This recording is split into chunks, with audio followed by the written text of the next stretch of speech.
Después de entonces de haber enviado a prisión a Manuel Arce y a Mariano Daicinena y Piñol, viene Morazán el 19 de abril, días después, convoca a una reunión de gala en el Palacio de Gobierno y convoca pues a todos los funcionarios del gobierno de Manuel Arce, a Mariano Daicinena, a las familias poderosas que apoyaron a Manuel Arce. Las convoca a una reunión de gala. Entonces las personas reciben la invitación. Asumieron que se trataba de una cortesía de Morazán para invitarlos a formar parte del gobierno. Ellos pensaban de que Morazán estaba tratando de, como quien dice, de acercarse, para limar asperezas, para buscar reconciliarse y que ellos estuvieran o que formaran parte del gobierno que Morazán iba a formar, o sea, según ellos. O sea, ellos así pensaron. Entonces los invitados comienzan a llegar. Como era una reunión de gala, pues comenzaron a llegar finamente vestidos, las damas con sus vestidos elegantes, los caballeros con sus trajes, algo muy de bastante fineza. Entonces las personas estaban reunidas ahí en el salón del Palacio de Gobierno. Cuando las personas estaban esperando, porque esperaban que Morazán llegase, que Morazán comenzase a decir, bueno, ayúdenme en mi gobierno, o sea, ellos pensaban que Morazán los iba a integrar a ellos. Pero se da la sorpresa. Se da la sorpresa.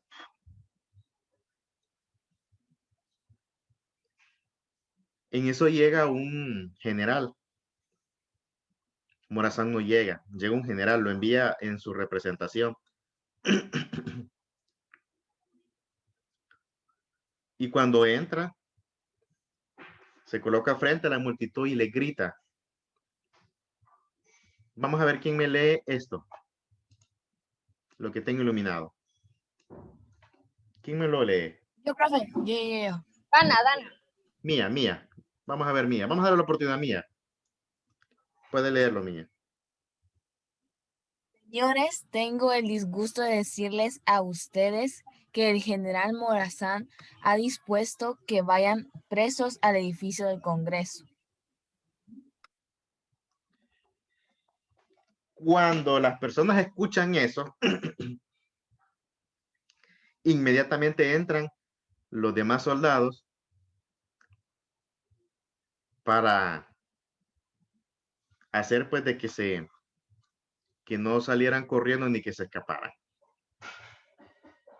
Eso comienza a generar, o sea, se comienza a generar el tumulto, pues el desorden. No se esperaban eso. Eso sucedió a eso de las 4 de la tarde del 19 de abril de 1829. Ya eso de caída la noche, los soldados de Morazán comenzaron a llevar a las personas a la prisión.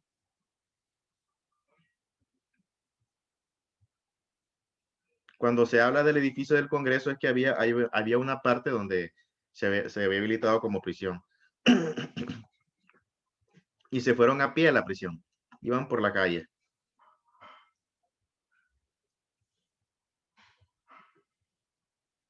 Después, la familia Isinena se había refugiado en su mansión. Sin embargo, pues no les resultó de mucho porque también fueron llevados también a prisión. Fueron llevados a prisión.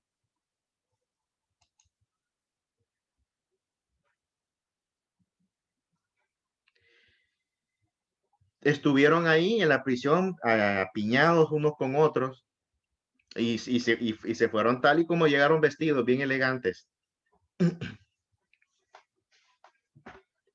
Luego, en el 8 de julio de 1829, Recordemos que eso pasó en abril y estuvieron algunos, saquemos la cuenta, de abril a julio.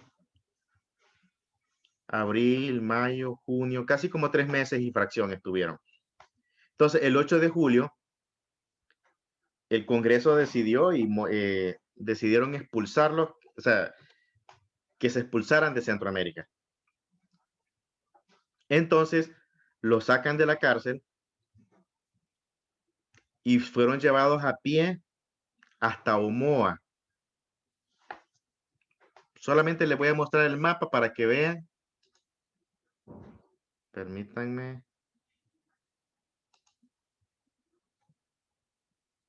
Permítanme.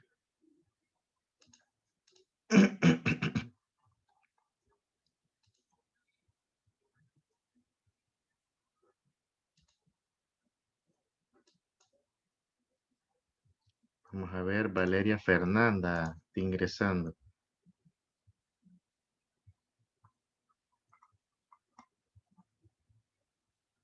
Ok. Profe, la parte que está diciendo de ahorita me da risa porque iban bien elegantes para meterlos presos. Sí. Vean cómo son las cosas. Ok. Aquí tengo el mapa. Vamos a ver. Vamos a ver. No, se mira mejor el otro. ¿Verdad que se mira mejor el otro, verdad? Sí. Ok, aquí lo tengo. Como aquí está, miren. Pues. Voy a marcarlo. Un color que resalte, vamos al amarillo. O este vamos a usar. Por aquí está Omoa. Ahí. Y aquí está la capital de Guatemala. Esos hechos se dieron en la capital, en la ciudad de Guatemala. Fueron llevados a pie. Todo lo que caminaron hasta llegar a Omoa. ¿Se imaginan?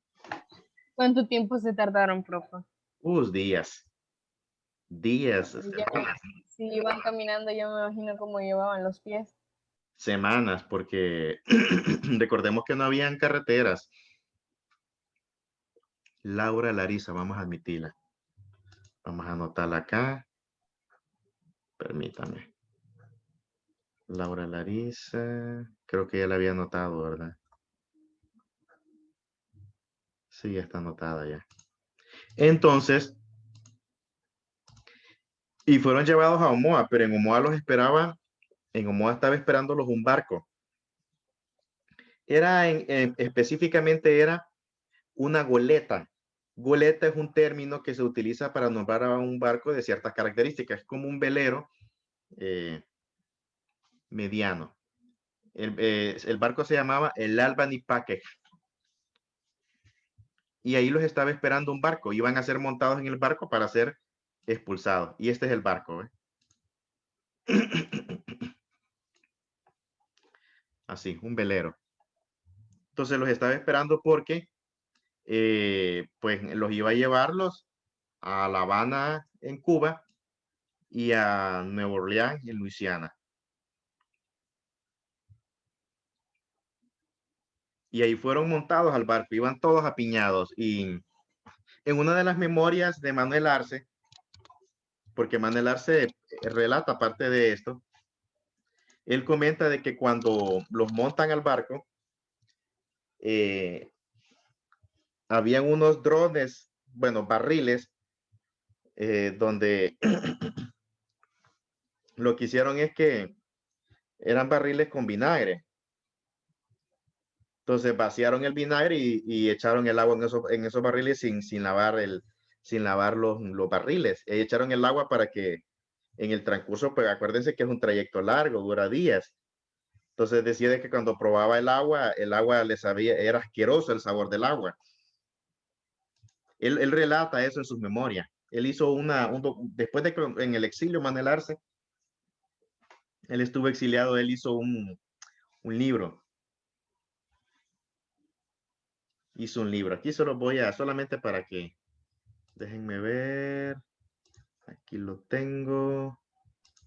Profe, entonces Manuel Arce también iba en ese barco. Iba Manuel Arce, iban todos, iba el clan Aycinena, iban 180 familias, las 180 familias poderosas que habían apoyado a Manuel Arce y al clan Aycinena también. Es que iba prácticamente, Morazán se estaba librando. Permítame, vamos a ver.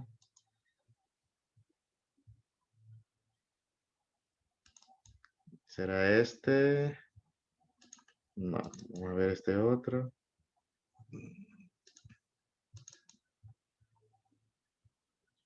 Permítame, estoy buscando el archivo. Aquí está.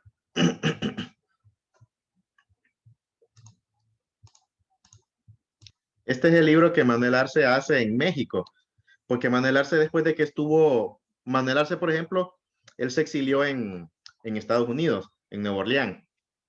O sea, la parada de él, pues como cuando quien dice, cuando el bus lo deja en tal parada, no, él no se quedó en Cuba, sino que él se bajó en Nueva Orleans. Ahí estuvo exiliado por unos años y luego se pasó a vivir a México. Y en México hizo este libro. Se le conoce pues la Memoria de la Conducta Pública y Administrativa de Manuel Arce durante el periodo de su presidencia. Vean lo que dice él. No sé, ahí es, no sé, el cinismo. Escrita en defensa de las calumnias que contra su persona han vertido los mismos que se rebelaron contra el gobierno y la nación de Centroamérica. 1830. Y pues él aquí relata todo lo que él vivió, o sea, el punto de vista de él, pues. Pero aquí no cuenta él, por ejemplo, una situación. El préstamo inglés con el que se endeudó Centroamérica, que eso lo puedo contar más adelante. Entonces él se exilia y ahí estuvo exiliado en los Estados Unidos y luego en México. Él regresa a El Salvador hasta en 1842. Casi, ¿cuánto? Menos de 10 años fuera.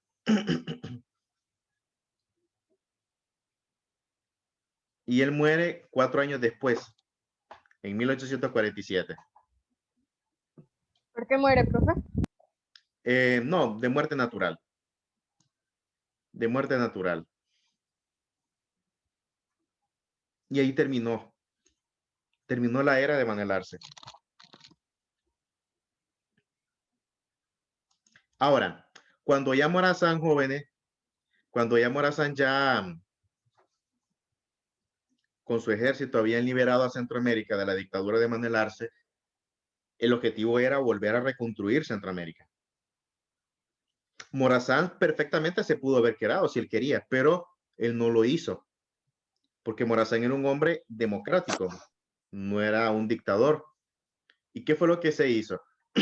Él junto con el Congreso Federal convocaron a elecciones para elegir al presidente de la federación. El primer paso era ese, elegir la persona que iba a estar al frente. En la contienda electoral participan Francisco Morazán y participó José Cecilio del Valle en 1830. José Cecilio del Valle. Vean, José Cecilio del Valle se motivó y volvió a participar. Pero en esta contienda electoral, jóvenes, el que ganó fue Francisco Morazán. Recordemos que Francisco Morazán había cosechado una popularidad enorme por todo lo que había hecho, pues, o sea, prácticamente, pues, él era una leyenda en Centroamérica. El hombre, pues, era un ícono y estaba en el máximo apogeo de su popularidad. Esto le ayudó y pues él le gana. Ganó con el 80% de los votos. José Cecilio del Valle pierde. Pero esta vez Valle sabía de que había perdido no por fraude, sino que pues justamente. Entonces, Morazán asume pues como presidente. El detalle era que Morazán se enfrentaba a un estado centroamericano, en primer lugar, despedazado por la guerra. Recordemos quién había iniciado y quién había impuesto la guerra prácticamente. Fue Manuel Arce, cuando Manuel Arce invade Honduras y El Salvador, cuando provoca un golpe de Estado en Guatemala. Entonces, Morazán tenía un reto. Estaba recibiendo prácticamente una federación centroamericana destruida por la guerra. La economía estaba totalmente paralizada. No había producción. Y las arcas del Estado estaban en cero. Y aparte de eso, Morazán recibió un país extremadamente endeudado. La deuda externa que había acumulado la federación era porque en el gobierno de Manuel Arce, específicamente en diciembre de 1825, se había firmado lo que era un contrato para lo que es un préstamo con la casa comercial banquera Berkeley, Haring, Richardson y compañía de Londres, Inglaterra, donde en el gobierno de Manuel Arce, pues, se había firmado un préstamo de 1.400.000 libras esterlinas. En ese tiempo eso era un montón de dinero, pues. Si traducimos ese valor y si lo trasladamos al valor actual de la libra esterlina, ese monto de 1.400.000 equivaldría a 114 millones de libras esterlinas.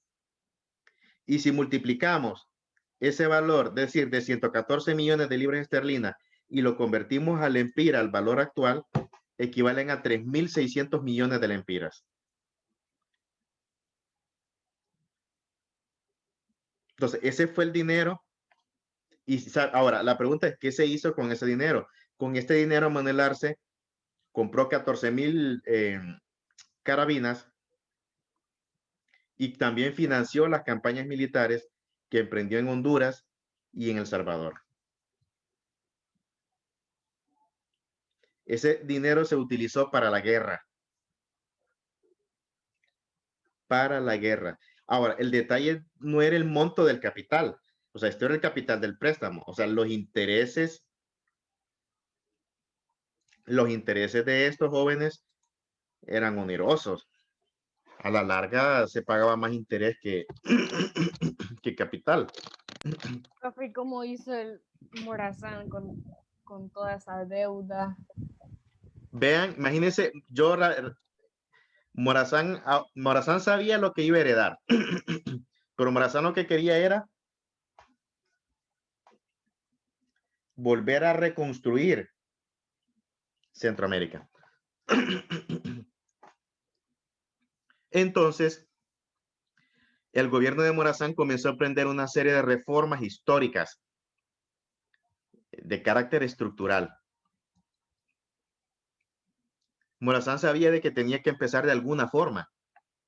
Entonces, promovió el libre comercio, promovió y acercó a Centroamérica hacia los que eran capitales extranjeros, promovió la inversión extranjera, ordenó la economía, comenzó a rehabilitar lo que era la producción para generar lo que era pues la generación de impuestos y de esa manera el gobierno federal poder tener dinero para poder cumplir con sus responsabilidades. Promovió la libertad de religión y la libertad de expresión. Óigame, aquí tenemos ejemplos de derechos humanos, si ustedes se fijan. ¿Se acuerdan lo que estamos viendo en Cívica? Ahí estamos viendo ejemplos de derechos humanos. Protegió las garantías individuales de las personas. Puso a disposición las tierras públicas del Estado a los campesinos para que se generara una expansión agrícola. Construyó escuelas, carreteras, hospitales. Fueron proyectos de gran envergadura. Pero hubieron proyectos que fueron icónicos en la era de Morazán. Icónicos. Uno de esos proyectos que Morazán había maquinado era la construcción de un canal de navegación en Guatemala. El canal, pues, obviamente, pues, lo iba a ser en lo que es el río Motagua. Aquí tenemos el río Motagua, aquí lo tengo encerrado.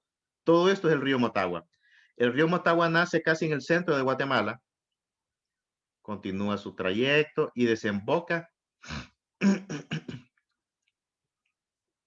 desemboca aquí, en el Atlántico. El otro río es el río Polochit, perdón. En el río Polochit también nace en la parte central y desemboca aquí en la laguna Izabal. Entonces lo que quería Morazán era, con este canal de navegación,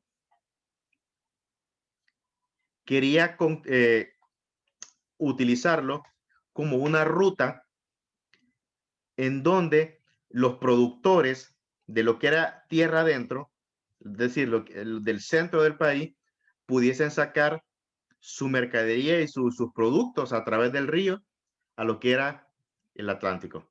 En ese tiempo existía el problema de que no habían carreteras y las que se habían hecho no eran suficientes. Entonces, esta era una idea magistral porque prácticamente el río, metafóricamente hablando, iba a ser como una carretera, pues, mediante lo que era la navegación a vapor. El río Motagua es un río caudaloso en Guatemala y es un río de que la mayor parte del año mantiene su caudal. Es decir, es un río de que tiene la profundidad para que puedan navegar barcos de mediano calado. Obviamente que para poder, no es que solamente era de meter los barcos ya, no, el río tiene también que dragarse, pues, porque hay zonas donde son secas. Entonces, si ustedes se fijan, son kilómetros y kilómetros. Entonces, era un megaproyecto.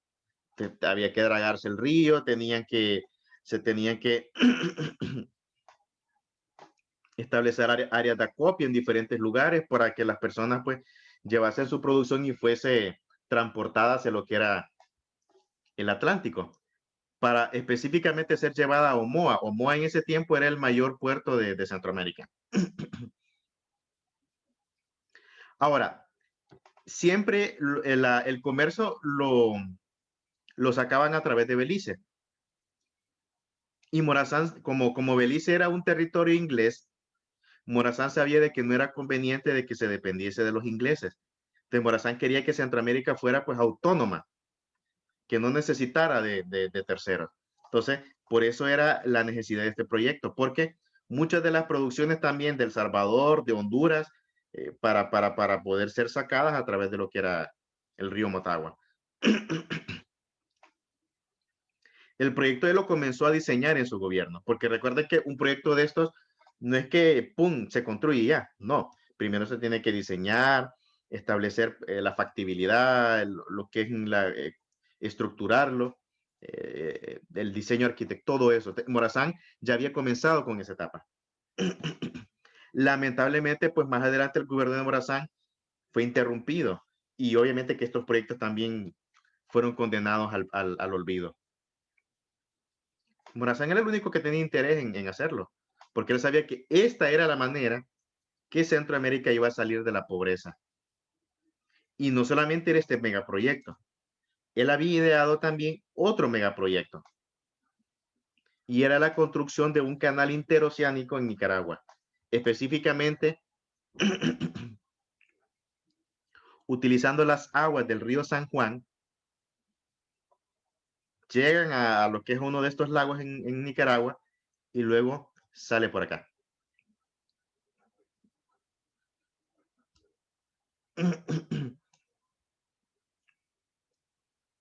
Para este proyecto ya Morazán había mandado y había encomendado a ingenieros holandeses para que ya comenzasen a diseñar la construcción de este megaproyecto. Un proyecto que jóvenes, de haber continuado más tiempo Morazán en la presidencia, pues por lo menos se hubiese iniciado, y de haberse construido Centroamérica fuera, hubiese constituido como una potencia. Y la visión de Morazán iba más allá, porque estos proyectos eran visionarios. Estos proyectos iban a generar que Centroamérica tuviera los recursos necesarios porque para poder cumplir con sus responsabilidades de construcción de escuelas, colegios, carreteras, proyectos masivos.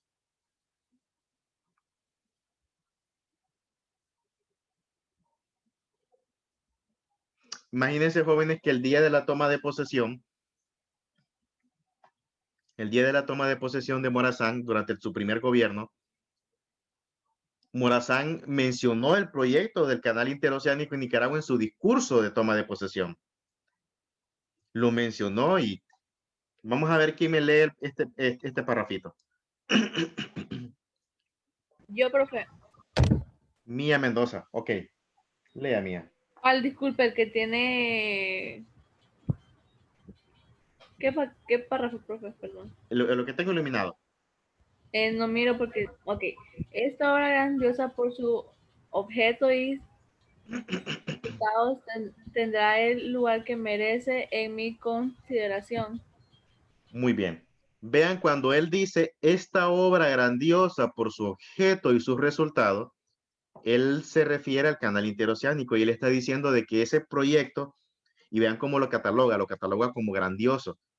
Él sabía que era un proyecto que iba a hacer de Centroamérica una nación poderosa. Y dijo, tendré el lugar que merece en mi consideración. Da a entender de que ese proyecto va a ser prioritario para él en su gobierno. Y él se lo dice al pueblo cuando estaba en la toma de posesión.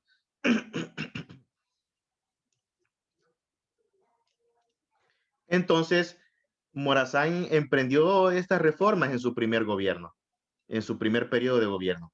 Cuando ya se acercaba el final del primer gobierno de Morazán, entonces ya se tenía que elegir a otro presidente de la federación. Entonces, miren cómo son las cosas. Morazán tenía aspiraciones de volver a convertirse en presidente de nuevo. ¿Y qué hizo? Morazán no anduvo en campaña política siendo presidente de la federación. Morazán primero renunció, dejó el cargo al vicepresidente, renunció al cargo de presidente de la federación para aspirar y volver a la contienda política. Bueno, no sé, tengo un déjà vu ahorita, no sé por qué será. Entonces, Morazán no anduvo en campaña política estando en el poder. Él renunció a la presidencia. No. ¿Por qué razón? Él sabía de que si andaba en campaña política siendo presidente, no iba a ser ético, porque iba a usar el poder iba a ser, los demás candidatos iban a estar en desventaja. Actualmente eso no pasa, ustedes bien lo saben.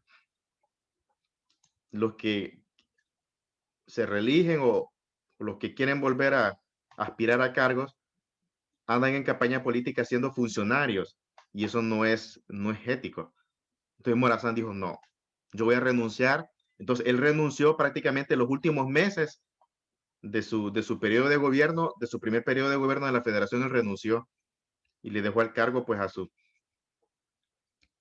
Y en ese segundo proceso electoral,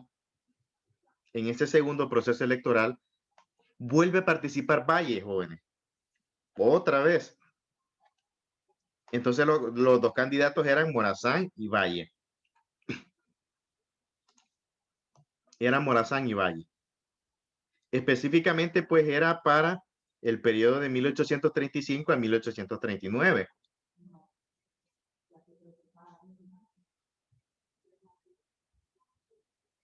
Entonces, en las elecciones, jóvenes, miren cómo son las cosas. Morazán pierde ante José Cecilio del Valle.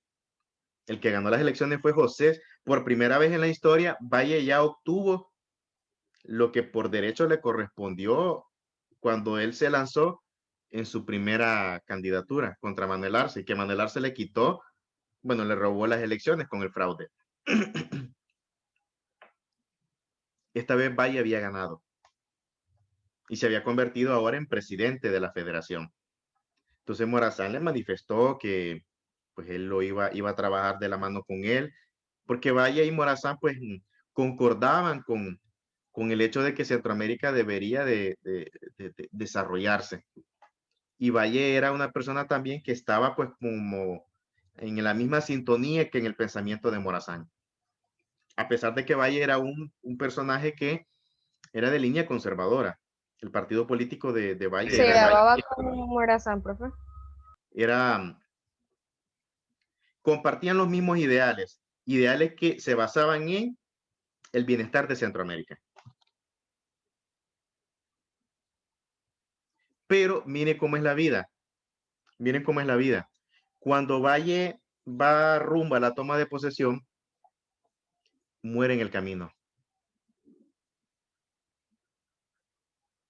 Murió en su carro, cuando iba pues en su carruaje, de un infarto miocardio. Morazán, José Cecilio del Valle no tuvo la satisfacción pues de ejercer el cargo de presidente de la federación.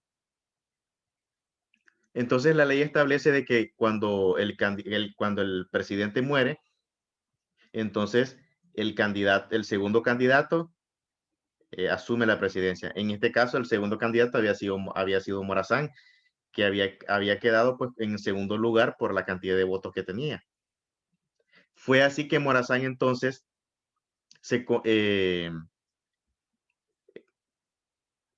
toma posesión de lo que es otro mandato. Ya era el segundo mandato de Morazán en la presidencia. Con la muerte de Valle, muchos consideran de que si Valle hubiese asumido el cargo de presidente, pues Valle hubiese hecho un excelente papel. Era un hombre, era un intelectual de primera. Imagínense que Valle formaba parte de la Academia de Ciencias de París. La Academia de Ciencias Jóvenes es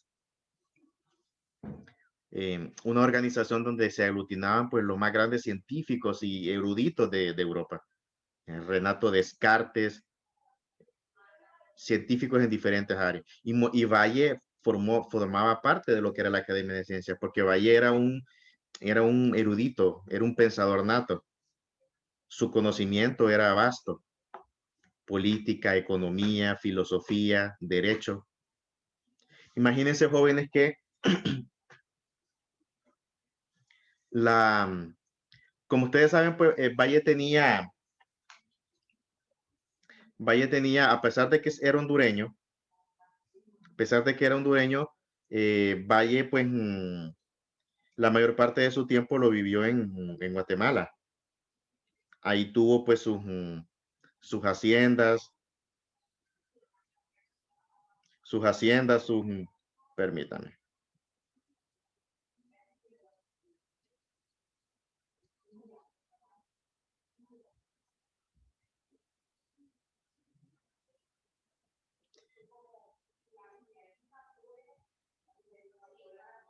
Él tuvo su vida en Guatemala. Y al morir, jóvenes, al morir en Guatemala, pues, su familia pues, generalmente pues se asentaron en Guatemala. La biblioteca de José Cecilio del Valle, que es una biblioteca vasta, donde habían pues, hay cientos de obras, cientos de libros que eran libros personales de él, está en la biblioteca Francisco Marroquín, o sea, está en la biblioteca de la Universidad Francisco Marroquín de Guatemala. Ahí está la biblioteca de José Cecilio del Valle. Si algún día ustedes tienen, la vida les da la oportunidad de visitar la Universidad Francisco Marroquín en Guatemala, Francisco Marroquín, visiten la biblioteca. Ahí están exhibidos los libros de Morazán, de Valle. Profe,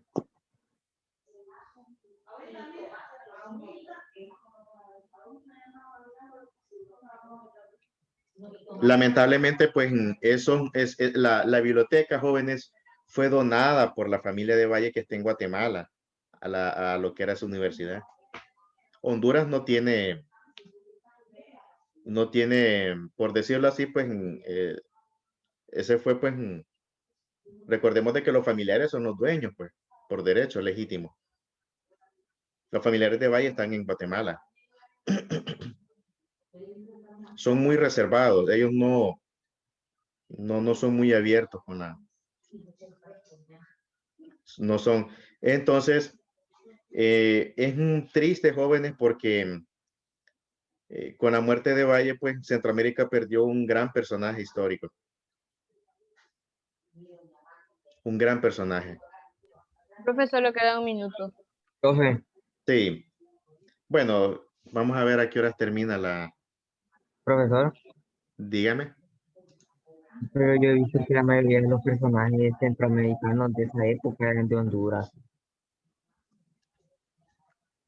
Lo más importante, si usted se fija, son hondureños. Valle, Francisco Morazán, Dionisio de Herrera.